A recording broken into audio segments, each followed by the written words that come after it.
Hi, everyone. Good afternoon. Thank you for joining us for the National Black Child Development Institute Week. We will have Tobeka is our host today, but just wanted to give a few housekeeping notes. You'll be able to chat along. Anything that you're thinking about, please include in your chat notes. And then if you have a question, please list your question in the Q&A section. Thank you very much and enjoy today's session. Good afternoon. Welcome to National Black Child Development Week 2020. I am Tobeka Green, and I have the honor and privilege of serving as the National Black Child Development Institute's president and CEO. Annually, during National Black Child Development Week, which is the second week in May, we bring together the nation to focus on the strengths, the brilliance, the beauty, and the creativity of Black children, while also delving into the challenges and inequities that persist in their ecosystems.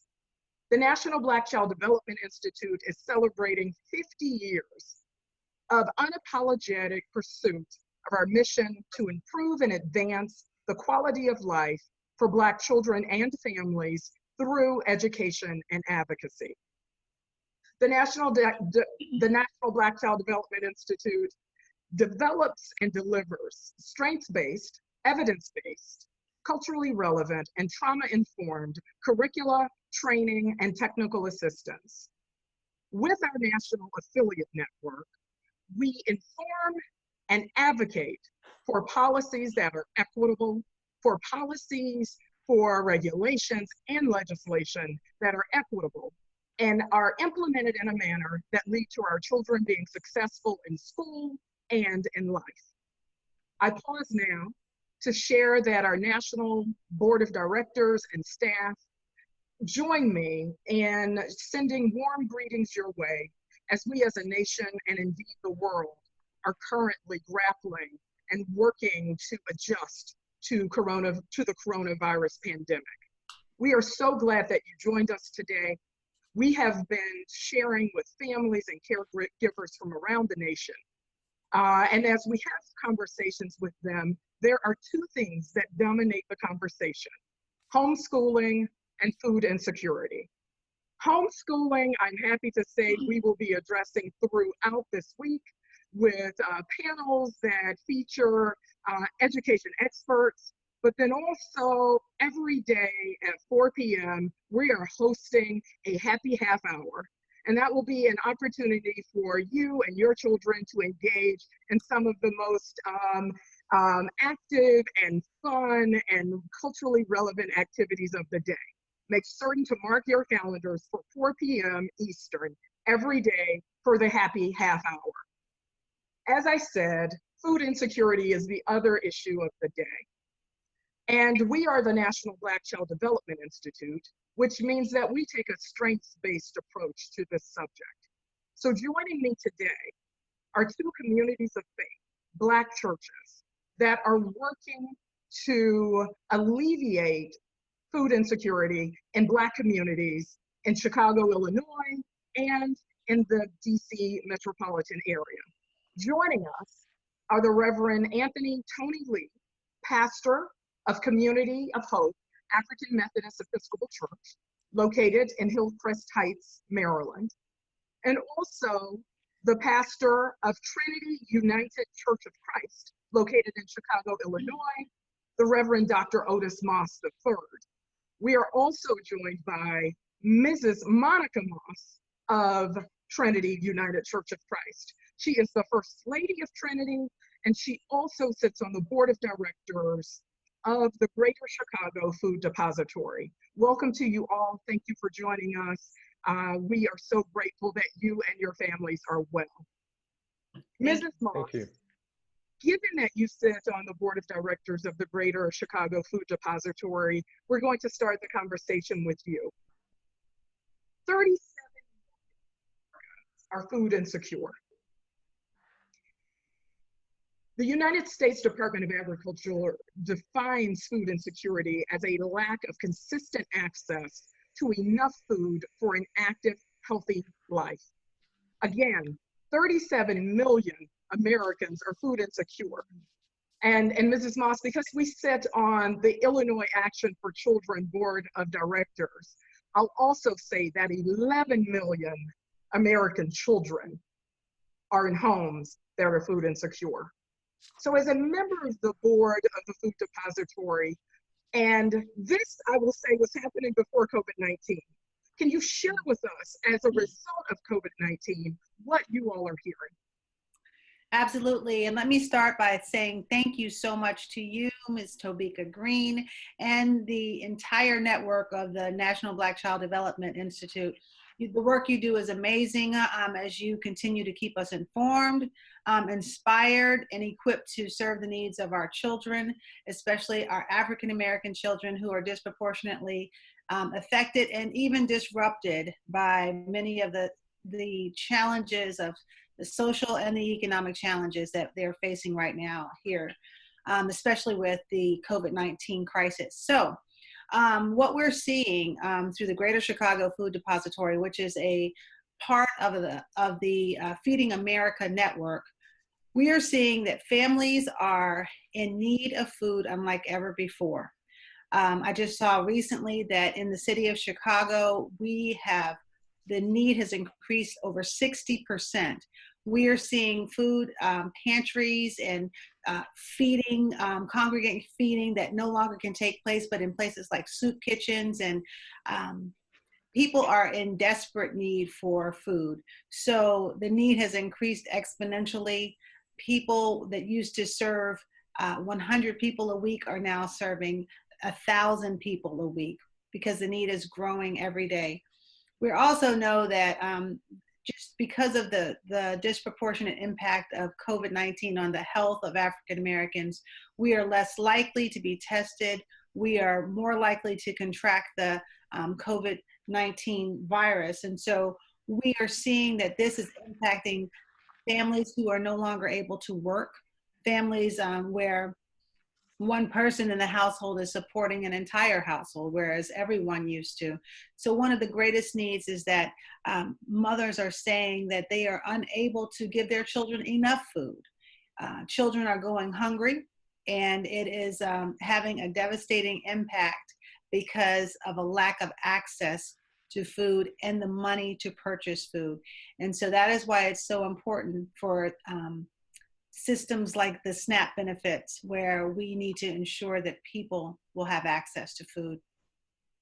So Pastor Moss, we're hearing how families are struggling. One of the stories that struck me, I heard on headline news one afternoon, and it was that individuals were walking into pawn shops in tears, trying to secure resources for food.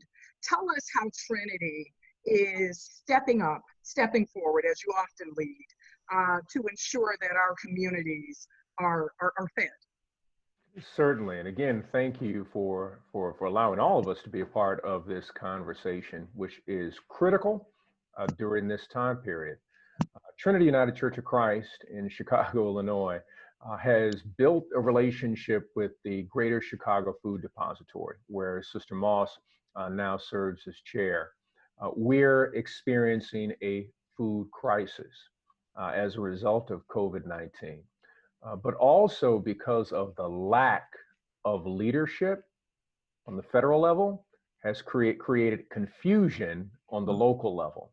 We have good leadership in the city, good leadership in the state, but as a result of that, you had people that began to hoard.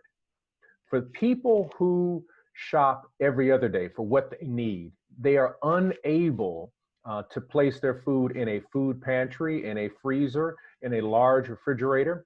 So they shop for what they need that day or for the next 2 days. When people hoard, they end up inadvertently hurting the poorest in a community. And so Trinity responded as a result of having this relationship where every Friday we provide food, fresh food, fruits and vegetables, meat for a family for a week, that we put this together along with a variety of other organizations, not just the Greater Chicago Food Depository, to create a food insecurity platform to be able to serve people specifically in the 60628 zip code, which has been the hardest hit by COVID-19 and also sits in a food desert. And so we believe it's part of the role of the church to ensure people are fed, but not only fed, but raise the question of why are they not able to eat. It is one thing to pull bodies out of the river. It is another thing to raise the question, why are the bodies in the river in the first place? Yes, I love that, Dr. Moss. I remember the first time I heard Dr. Jeffrey Canada actually share that with us. Pastor Lee, here in the DC metropolitan area, where it seems we are again over-indexing, not just in the cases, but in the deaths. We know that Community of Hope is also mobilizing. Talk to us, share with us how Community of Hope came to lead in this space. I know that you're not only distributing meals, but you're also engaging in another project weekly, I believe on Tuesdays, to ensure that your congregants are also serving and helping ensure that our families are not going hungry. Well, first, I do want to thank you once again for having us here for such an important topic, and we do salute the work that you all do and are grateful to God for you. A couple of things. One, that we had previously had some partnerships in which we were distributing groceries twice a month. Because of the need and the shift in the need, then we needed to start doing that, attempt to do that weekly. The challenge was that our partner in our usual grocery distribution was stressed and we could no longer utilize them. So as a church family, we just kind of took it upon the church to try to pull together the funds through partnerships and giving, etc.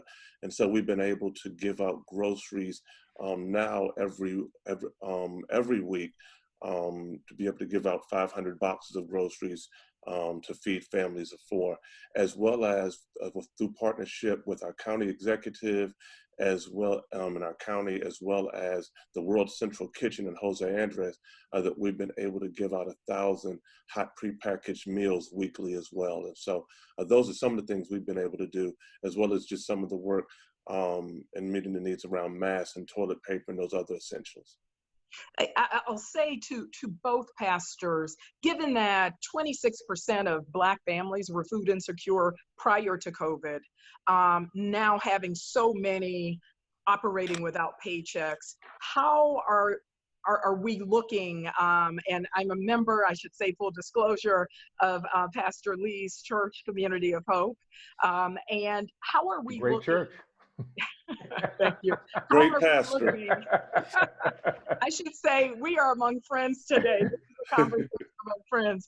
How are we looking to sustain this as there are still so many uncertainties regarding when economies will be opening back up, meaning when people will be going back to work, when there will be again stable income coming into homes? Talk to us a bit about how you're planning for the next 2 to 3 months. Well, that's a wonderful question. One of the things that we're doing at Trinity is policy, also practice, and also connecting with the stories of people, policy, practice, and people. So there's the immediate piece of what we're doing on the ground. The second piece is we have a Justice Watch team that is formulating policy in connection with several organizations. So it's not enough for churches to pass out food. And it's not enough just to inform. We have to be a part of policy, making policy that reverses, reforms, or transforms the current condition that we are in. People may not know who are on this call that a lot of our housing policy was directly connected to churches that were formulating part of the policy in the 60s and in the 70s. You can go on to the South Africa anti-apartheid movement and things of that nature, formulation of policy. So we have to be a part of that discussion and lay the groundwork so we're not running into the issues that we have today. The other piece is this is also connected to voting. So if we are not registered to vote and we are not voting, we then allow politicians who keep creating policy that is destructive to the people being elected. We cannot allow wolves into the den so that they can literally take what they want for their own personal gain. So it's policy, it's practice, it's people, and those are things that we have to put forth in this day and age if we're to see a reversal in food insecurity.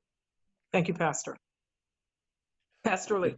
And I think because Dr. Moss went and gave us his 3 Ps, that I'm going to have to go and connect also partnerships, pressure, and prayer. Okay. I like that. Yeah. And so for us, it has been, we have been seeking connecting to some of our previous partners or partners that we've already connected with, and partners who are showing leadership in this moment. Pressure on government, pressure on those who call themselves leaders in whichever way they call themselves leaders. And so our pressure is not just political pressure, our pressure is also on many of the trusted voices in community, also many of the tastemakers. So we've been putting pressure. We partnered also with, I'm blessed to be on WPGC-FM here in the DC area, one of the major hip hop stations. And so they have come in partnership as a major media partner. So, but also pressuring many of the area artists and the rappers and the celebrities, et cetera, who talk game, and saying, hey, come on, we need you to come to the table, as well as prayer, because the reality is that we are honestly outside of our depth from a capacity standpoint. Myself personally, one of the things that was our great challenge is that our partner who dealt with food issues and was our go-to all this time didn't have the resources and had to pull back from many of their partners so that they could do it. Well, if the people who really focused on help, who we utilize to get food, are having problems getting the food, then it creates a situation in which we know that it's not just about our partnerships or our pressure, but also prayer and believing that God can take the fish and the loaves and multiply them to meet the need. And so we've been leaning on God as well. We've been leaning on people, we've been leaning on politicians, but also leaning on God, attempting to be able to meet the needs of the community. I love the P's, and Mrs. Moss, this brings us to you again. Let's just say we know that mommies are incredible multitaskers, and so in addition to all that she's doing at Trinity and with the Food Depository, she's also co-chair of the Chicago First Ladies Health Initiative. And so when I think of partnership and the idea that so many churches across greater Chicago come together through their First Ladies, can you share a bit about how that partnership is not only spreading the news, but informing the strategies that are being implemented in local churches? Absolutely. What we found with the First Ladies Health Initiative is that oftentimes you can't have access to the pastors, but you can definitely get through to the pastors' wives who really hold the power anyway. So we are a group of women across the city of Chicago, but also in LA. We are growing in Indiana and across this nation. This is a group of women who are on the forefront of the work that needs to be done in our communities around health and health education. And so what we do is there's a platform that we hold health clinics within our churches. On one day, given your city, one day we will do health screenings for the members of our congregation so that people can find out what their numbers are, so that they know their cholesterol levels and their blood pressure, things that we see that's happening. So many people in our community are dying because of underlying health conditions.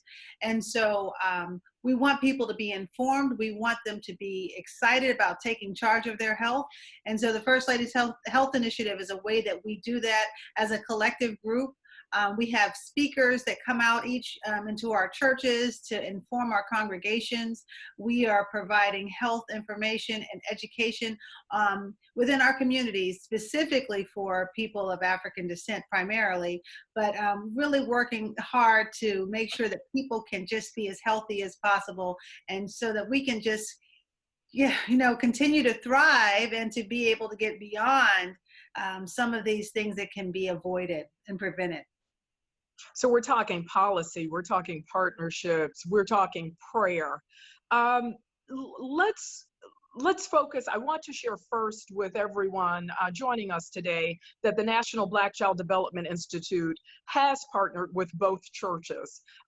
One to support in just the delivery and distribution of food, but we're also adding educational and nutrition resources. Again, responding to that need for help with homeschooling, we're getting out resources, homework, little study tools to help families as they are learning to be their child's full-time teacher.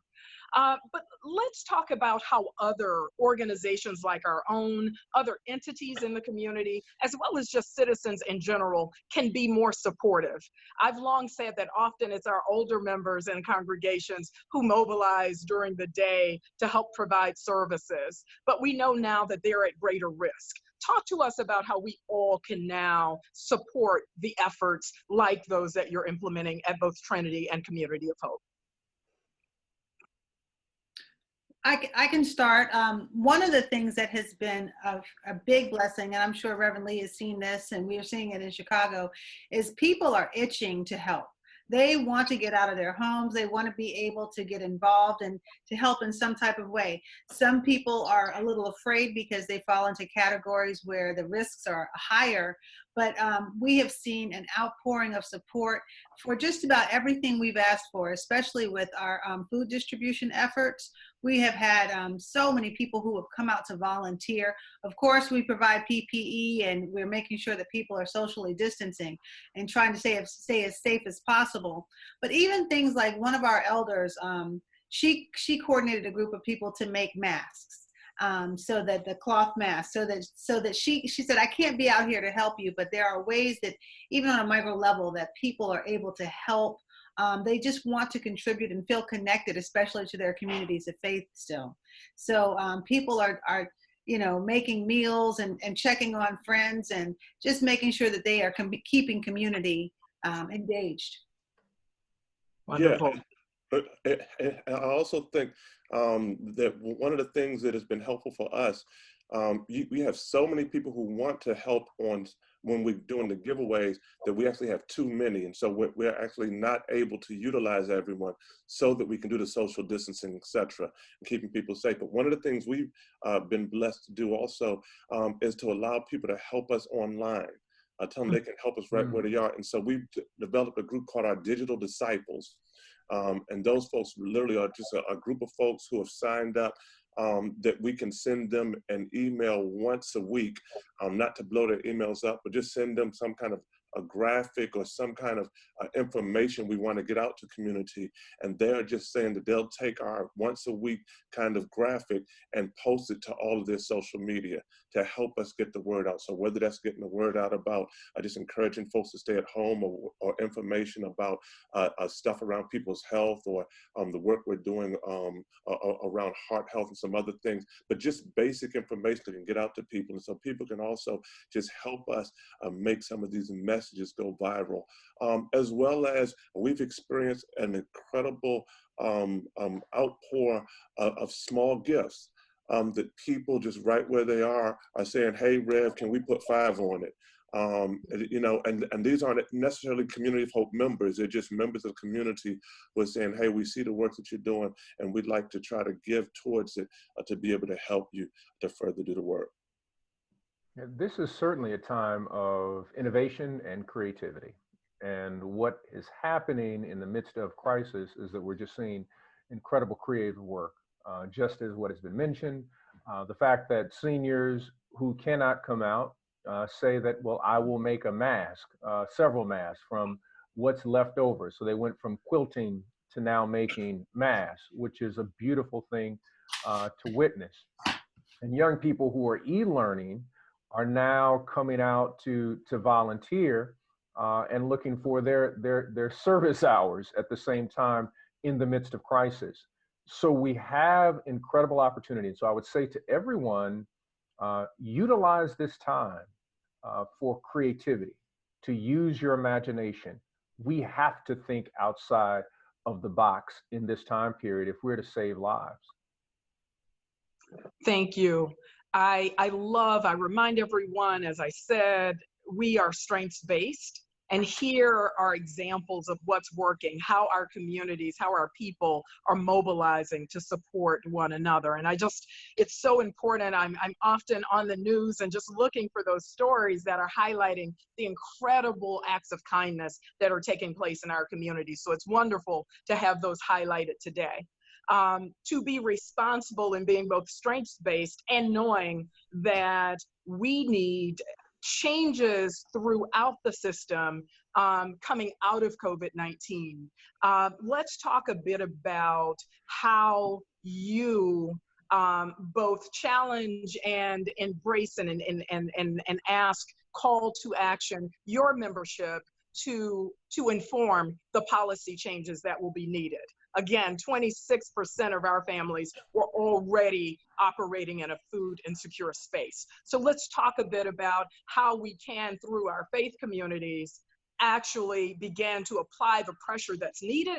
It's both the education and the pressure that's needed to influence the change so that we no longer have numbers as high as 26% in our communities. And I think what has been helpful for us has been helping people start with the basics and then move from there. And so what I mean by that is giving people the tools around census and encouraging people to fill out their census stuff and having those links in our app and on our website, voter registration kinds of pieces, and making sure that folks are very clear about the elections and how that's going to move in our area. We have primaries coming up in June, and how that's going to play out in our voter registration stuff is up on Tuesday. It is helping people, one, plug in on the very basics, but then two, it's strengthening.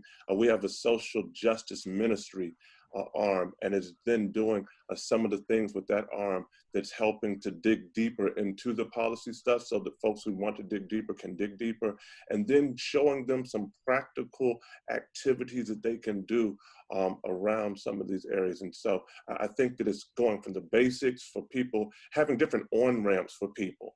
The folks who are just getting connected, showing them how to get connected, all the way to folks who are Marcus Garvey's cousin and showing them how to be able to be plugged in at an even higher level kind of in this season. One thing we're seeing with, especially with food distribution, is because the need is so high and it's across all communities where there are people who are especially for the first time they're experiencing food insecurity, is the organizations are looking to be a part of faith communities. They want the access to the people who are part of our congregations. And so it seems to me that there's a movement of community engagement around faith communities, around literally just asking to be a part. To Dr. Lee's point, what we've seen with food distribution is there are so many organizations that are seeking to give out their information at the same time. We're supporting National Black Child, so that's important. We give out information about homework help and how to help our children, but also the census, and just people are coming out. We've had other groups of volunteers that are seeking to partner with us just so that they can have say that they are working within the faith community. So it's been very interesting to me to see how health information is being disseminated about kidney health and just about how people can make their lives better long term, because one of the things we realize is that this is a long haul. Once we resume some normalcy in life, it's going to take a long time for us to recalibrate and recover from this. And so people who are hurting now will be hurting for a long time. So we all have to be committed for the long duration. Yes, Pastor Moss. And we, as Sister Monica already mentioned, some of the things that we're doing, but one of the other avenues that we utilize, as I mentioned before, we have a Justice Watch team that does policy analysis and partners with other organizations. But we're leveraging and integrating a Bible study and the messages on Sunday so that people can have not only information, but they can connect this information to their spiritual walk. So our bookstore offers books that are listed after the message so that you can find out more information about a particular issue.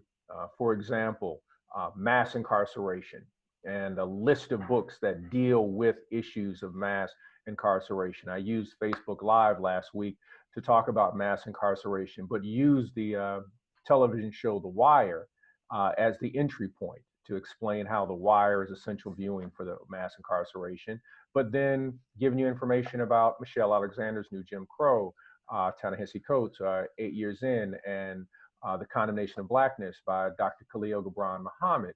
So using all of the different avenues and experts in these areas to help people understand how this policy is structured, how does it affect you, and what do we need to do in order to change it. And the number one piece is voting, voting, voting, voting. I cannot say that enough in this day and age. We are under threat as a community as a result of voter suppression, where many of the policies that we are fighting against will be put back in place if we do not show up to the polls in November.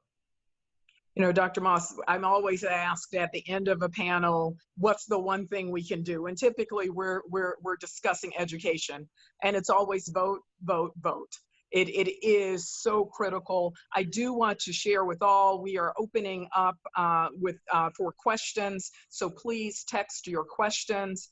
I will also share that in our partnership with both congregations, NBCDI is launching a matching campaign supporting communities during COVID-19. 100% of the funds raised during the campaign will be donated to these two churches to continue to support their food insecurity work. For every dollar donated this week, up to $7,500, it will be matched. And so we are very just grateful for those who have contributed to allow for this type of engagement. Again, for every dollar up to $7,500 given during this week, there will be a match. And to give you a sense of how these funds will be leveraged, for every $100 donated, 300 households in Chicago will receive food. And so we invite you to join the campaign, log on to nbcdi.org to give now. And we thank you for your support. As we are moving for questions, Mrs. Moss, I'm thinking about our work with Illinois Action for Children, and I would say to you and Pastor, the National Black Child Development Institute has had an opportunity to highlight the incredible work that Trinity is doing in early learning, and that you actually manage an early learning center. Please share with us any words of encouragement you have for those who are soon to return to work while needing to find, needing to find childcare for their children. Well, I would encourage everyone to look within the resources in your community. That many times we find that there are people and institutions that are providing our resources, or people who used to provide resources. We are finding now that people are being forced to produce in this pandemic.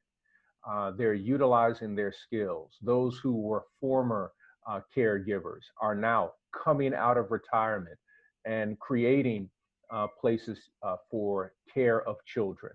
We're finding people that are creating curriculums and sharing them over the internet as a result of this pandemic.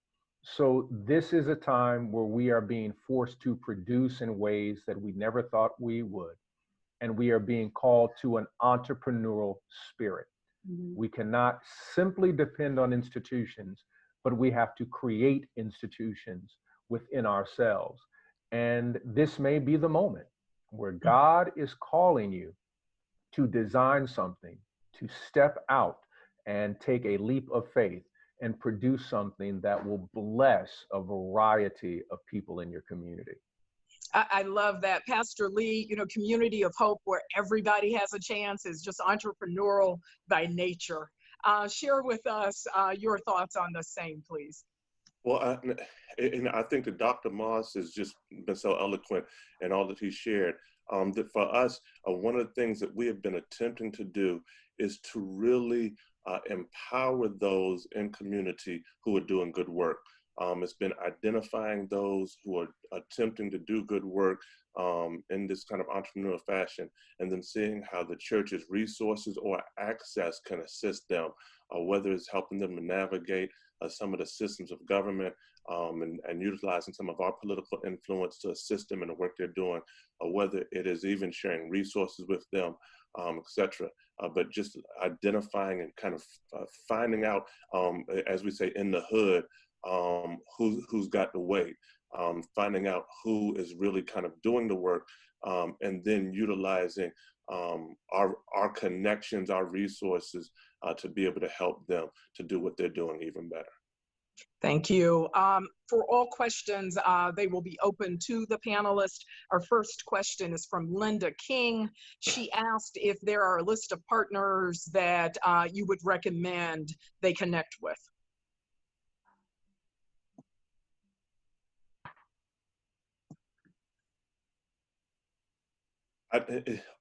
For us, I don't have a formal list of partners. The biggest name on our list, or one of the big names on our list, is National Black Child Development Institute. Thank you. And I would go to them for the list. But I don't personally have a great list, other than kind of some of the personal partners we have on the ground. If you do come to us for that list, we will, I'll remind you all that we have affiliates. We have a national network of 26 affiliates. We can definitely connect you locally, and then we can continue to facilitate support for our two faith-based partners. We have another question. This question is, how can faith-based partnerships extend to government relationships? And I will reread that more fully if further clarification is needed. I will say to everyone, first of all, a shout out to my staff for providing support remotely. I'm managing these questions as they come across the screen. And so I may fine tune that question a bit later, but I'll open up now to our panelists. One of the best ways is to find a community of faith in your city that is already doing some work. And it doesn't have to be on a large scale. It may be a faith community that has a homeless shelter or has housing. That will give you the entryway in which they are building capacity to serve their community. So many Black churches have done housing, and they don't realize that when you do housing, then it makes it easier for you to do shelter work, to do the shelter work, and then also to do the work around food insecurity, because you then have people who have been trained on how to build relationships with governmental agencies and how to also design specific types of community development corporations that can do that work. So building a relationship with those faith communities. There is also a larger organization, I believe it is the Community Development Institute. They were founded in Chicago, and they are a nationwide group of faith-based organizations, many of them African-American, churches that designed community development corporations that are doing food insecurity, housing, early childhood development, you name it. They're doing something that is a spinoff of their ministry, and they meet once a year simply to talk about how do we best serve our community, how do we have best board practices, how do you hire people, how do you do grants, how do you do grants, and so that is not does not disturb the tax exempt status of your church. Thank you. Yeah. Part two of this question was really a reflection on how Governor Cuomo in New York created an initiative to connect with faith-based organizations in the 20 most hard-hit communities in New York.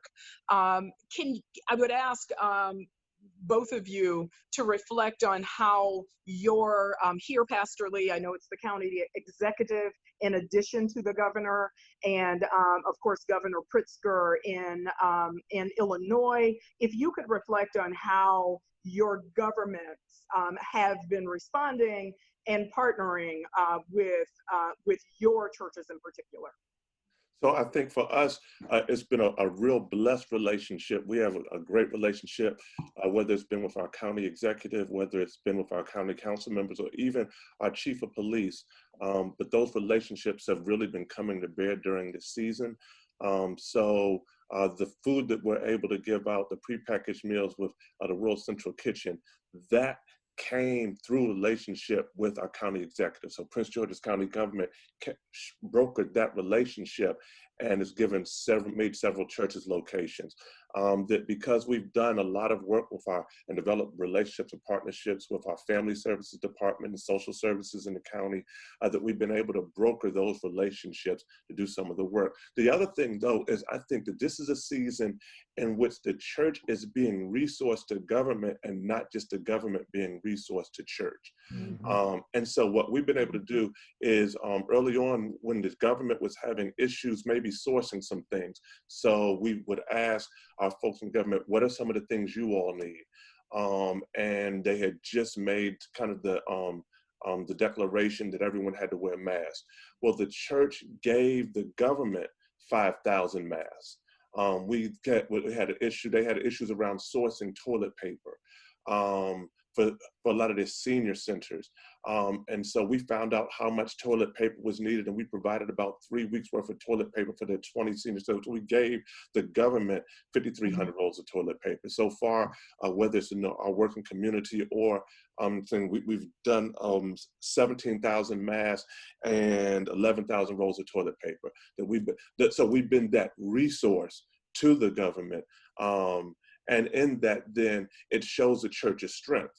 Yes. When the church can get what the government can't, then it shows the church's strength to be a resource on these other pieces. And so that we have some other partnerships coming down the pipe that has been a result of us kind of just showing ourselves prepared to be helpful, whether it's around food or other kinds of things. We have another question.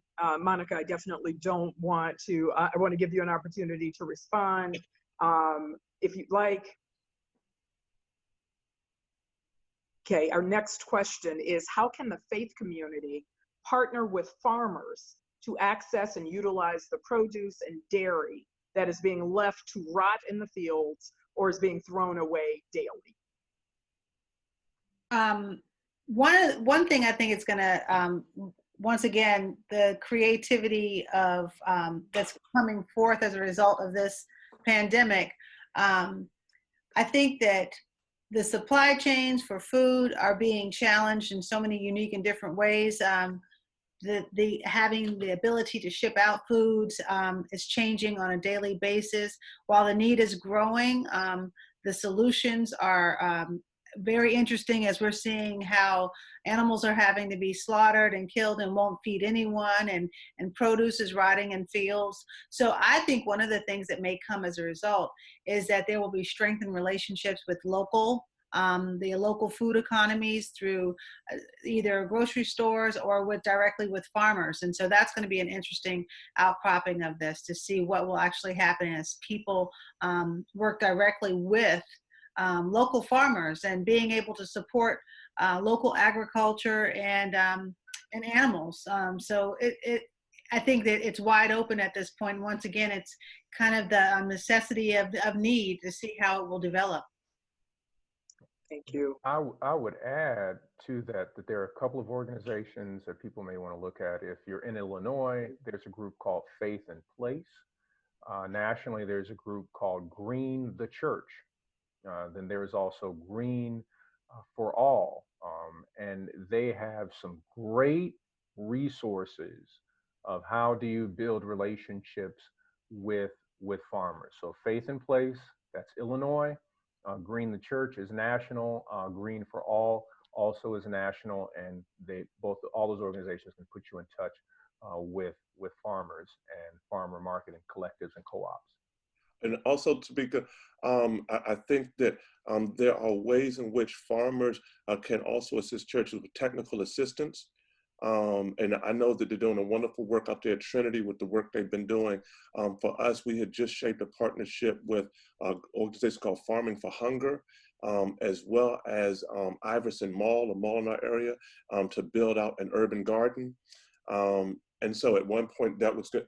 And so Farming for Hunger had been able to come and do the technical assistance to help and also just help pull the pieces together in the building out of that urban garden. I think that during this season, say I'm AME, got a bunch of AME churches. If there's one thing that churches have, a lot of them have land or property. And so if you can show churches and give them the technical assistance on how to utilize the properties they have to also be able to do some of these pieces, whether it's building urban gardens or whether it's also teaching their congregations how to do urban gardening right where they are and how to be able to grow right where they are. I think those are also some ways that farmers can be helpful. The relationship can be a helpful relationship. And Tobeka, we're seeing the creation and formation of a new red, black, and green economy as a result of this. We have the capacity, and we just need the creativity, fortitude, and the faith to move in this direction. Can you imagine if, let's just say, the AME Church in the DC metro area decides that, when we serve food after church, certain things will only be sourced from local farmers. We're doing some of the similar things here in Chicago, that our kitchen is being sourced from local farmers. If we expand that, we expand the capacity of the farmers. When the farmers expand their capacity, then they have to hire people to transport. We can then have the people who are transporting people who are fresh out of prison, so that we can make sure they have jobs. We can create a new economy we can produce in this pandemic that can benefit our community. Thank you. I will say our next panel is starting at 1. I feel cheated here on time. This has felt like a Monday late morning conversation with all of you. A special thank you just came in from one of our viewers, Joanne, thanking all of you. I would like to thank also Black Parenting Magazine for their support during National Black Child Development Week. You all ended, your last statements were quite eloquent, but you're preachers. And I know that there's the close before the close. And so, Mrs. Moss, we're gonna let you lead it out, and Close it out, Monica. Goes next. Oh my goodness. What I want to say before allowing you to close out is thank you. Thank you for joining us. Thank you for having this conversation. Thank you for helping us actually highlight what's working, a best practice or best practices within communities of faith, particularly the Black church. Know that the Black church is standing strong as we are all figuring out how to survive in the midst of COVID-19. And so I leave the floor to Mrs. Moss, followed by our pastors to bring us home. Well, Sister Tobeka, I thank you so very much. I thank you for the opportunity to be on this panel of esteemed pastors, but also I thank you for the work that you all are doing, because what we're seeing now is that, like never before, the disparities, the discrepancies, the disruptions, all of the things that have marginalized the African American community are being brought to the forefront. And this is the time now. We have to strike while the iron is hot, and we have to make sure that we are bringing forth the resources and the power that we have as a community to take care of our needs, to voice our needs. And so I just want to say thank you to NBCDI for all that you all do. all that you all do to keep in the forefront of everyone's thinking the needs of our community, but also the solutions for our community. So I thank you, and may God continue to bless this work. Thank you. And so, and I would say to that I echo every sentiment about the work you all are doing, because it's amazing and we're grateful to God for it. And I'm grateful to God for you because low-key, you said you're a member, but you are a founding member of the Community of Hope and our first administrator. And so literally the work we're doing is a result of the foundation that you helped build. And so I'm grateful for that here 14 years later.